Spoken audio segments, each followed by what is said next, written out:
আমার কথা তোমার মনে পড়বেই, কারণ আমি তোমাকে ঠকাইনি। যেহেতু ঠকাইনি, অতএব তোমার মনে পড়বে। একটা কথা মনে রেখো, আমি তোমাকে ভালোবাসছি, কিন্তু তোমার ভালোবাসা পাওয়ার জন্য এত পাগলামি করেছি, এত ছোট হয়েছি, তোমার জন্য অনেক কিছু করেছি শুধু তোমাকে পাবো বলে। কিন্তু আফসোস, দুনিয়ার সবাই আমার ভালোবাসা বুঝতে পারলেও তুমি আমার ভালোবাসাটা কখনোই উপলব্ধি করতে পারো না। জানি না তোমার নিকট আমার এই কথাগুলো পৌঁছাবে কিনা। কি অদ্ভুত, তাই না? আমি বোকার মতো ভাবতাম তুমি আমাকে বড্ড ভালোবাসো। ইতিহাস সাক্ষী আছে, যারা মন থেকে ভালোবাসে তারা কখনোই ভালোবাসা পায় না। আমি জানি তোমাকে পাওয়া অসম্ভব, তবে তুমি চাইলে সব সম্ভব। তুমি চাওনি। তার প্রতি আমার ঘৃণা, অভিযোগ কিংবা রাগ কোনো কিছুই নেই। শুধু এটাই বলবো যে সে ভালো থাকুক, যেখানেই থাকুক হাসি খুশি থাকুক। আমার ভালোবাসা তার মন স্পর্শ করতে পারেনি, তাই তো সে আমার হয়েও আমার হয়নি। তাই বলে কি আমি তাকে ঘৃণা করব? হুম, একদম না। আমি তাকে এমনটা তো ভালোবাসিনি। সে আমার না হলেও আমি তার জন্য ভালো চাই। হে প্রিয়, তুমি ভালো থেকো। এটা মনে রেখো যে কেউ তোমাকে ভীষণ ভালোবাসছিল। মানুষ বলে চোখ দেখেই নাকি মনের কথা বোঝা যায়, আর আমি সব বলেও তাকে বোঝাতে পারিনি। জানো তো, আমি মানুষটা কখনোই কারো শখের হতে পারলাম না।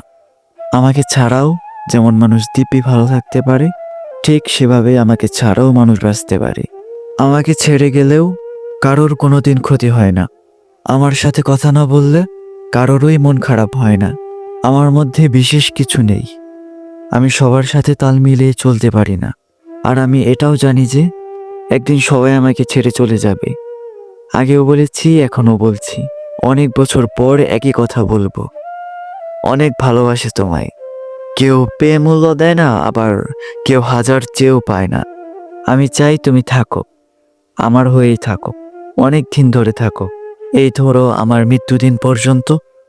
পৃথিবীতে যাকে আপনি সবচেয়ে বেশি ভালোবাসবেন, সে আপনাকে সবচেয়ে কঠিনতম আঘাতটা দেবে। এটা ভালোবাসার অপরিহার্য নিয়ামত, কিংবা অতিরিক্ত ভালোবাসার ক্ষতিপূরণ বলতে পারেন। সব কিছু উজাড় করে যারাই ভালোবাসতে যায়, দিন শেষে তারাই চরম অবহেলার শিকার হয়। তাদের অগ্রাহ্য করা হয়, তাদের গুরুত্বহীন করে দেওয়া হয়। মূলত যাকে বেশি ভালোবাসা যায়, তার দেওয়া সামান্য আঘাত অনেক বড় কষ্টের কারণ হয়ে দাঁড়ায়। ভালোবাসার মানুষের কাছ থেকে কখনোই কোনো আঘাত মানুষ সহজে মেনে নিতে পারে না। খেয়াল করে দেখবেন, যাকে আপনি সবচেয়ে বেশি ভালোবাসছেন তার কাছ থেকে আপনার প্রত্যাশাটাও অনেক বেশি থাকে। আবার সেই মানুষটাই আপনার প্রতি অধিকার বোধের ব্যাপারটা খুব বিশাল করে দেখায়, যে জায়গাটা হয়তো আপনি নিজেই তাকে তৈরি করে দেন। আর সে অধিকার বোধের থেকেই ভালোবাসার মানুষগুলো যন্ত্রণা দিয়ে যায়। দিন শেষে তার জন্য আপনি সব বিসর্জন দেবেন, নিজের ভালো থাকা বিসর্জন দেবেন।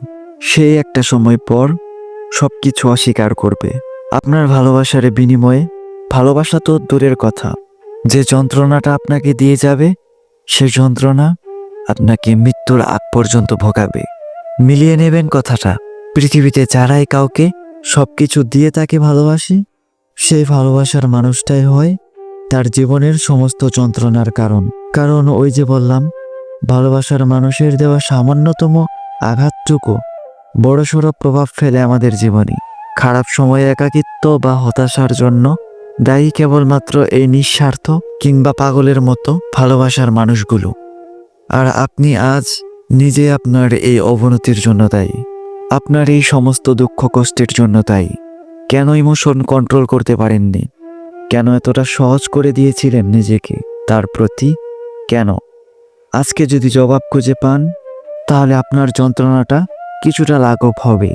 তবে আমি জানি যে এই জবাব এত সহজে পাওয়ার নয়, কারণ ভালোবাসাটা যত সহজ, তাকে কেন ভালোবাসছি না সেই অনুভূতিটা বর্ণনা করা ততটাই কঠিন। কি তাই তো? দেখতে খারাপ হতে পারি, কিন্তু মনটা খারাপ না। মজা করতে পারি, কিন্তু কারো মন নিয়ে খেলি না।